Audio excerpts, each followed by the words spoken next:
Decentralized exchanges have been around for a while, and I think it's a misnomer in a way because the decentralized exchange isn't a thing, but rather it's an activity, right? The activity of going on to a platform and trading in a peer-to-peer context with another party.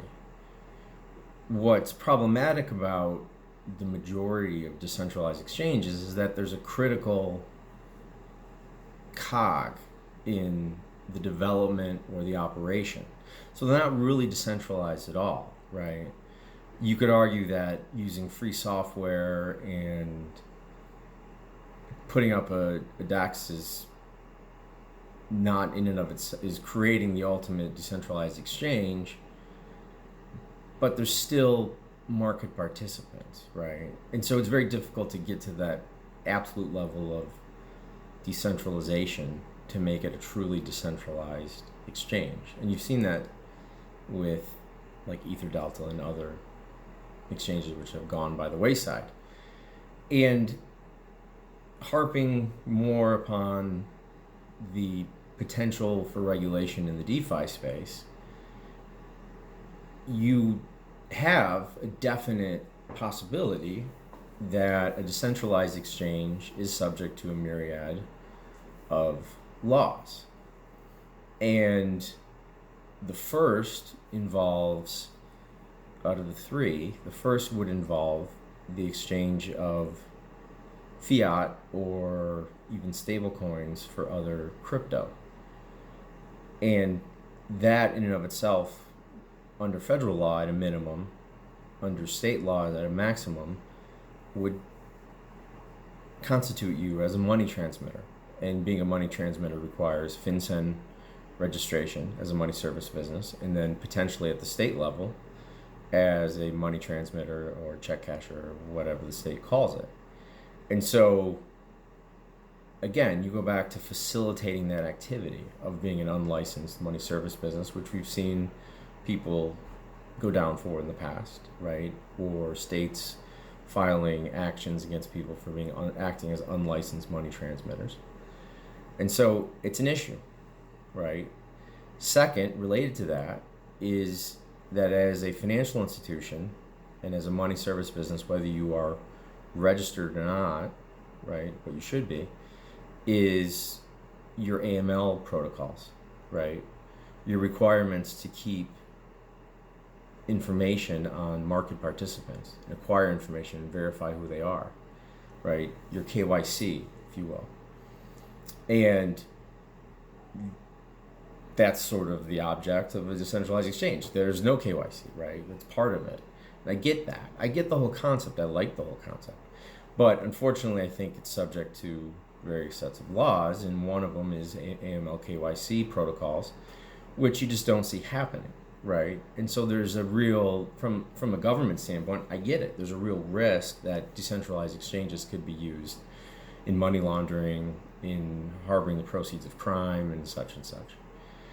And then finally, you have securities laws, right? And I've talked about this before in the centralized exchange concept, but you've noticed, like recently with Ripple, for instance, Ripple has been taken off many exchanges because the SEC has, in court filing, said Ripple's a security. Well, why did they do that? They did that because the centralized exchange isn't also a national securities exchange or an alternative trading system. In both cases, right, national securities exchange, alternative trading system, one would have the legal capability to facilitate the trade of securities legally. And a decentralized exchange is not either. Obviously, none of them are.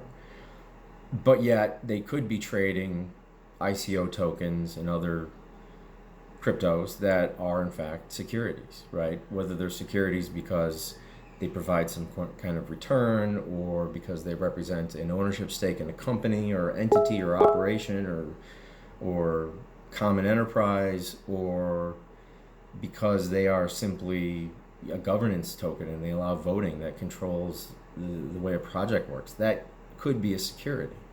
And so for a decentralized exchange to harbor those securities on their platform and allow for trading, they're facilitating acting as an unlicensed national securities exchange, which is actionable, right? So you really have these three tenets that make decentralized exchanges, I think, in my opinion, less desirable, not from a user standpoint, because the user bears no culpability or liability, but from the promoter standpoint, because ultimately there's a promoter somewhere.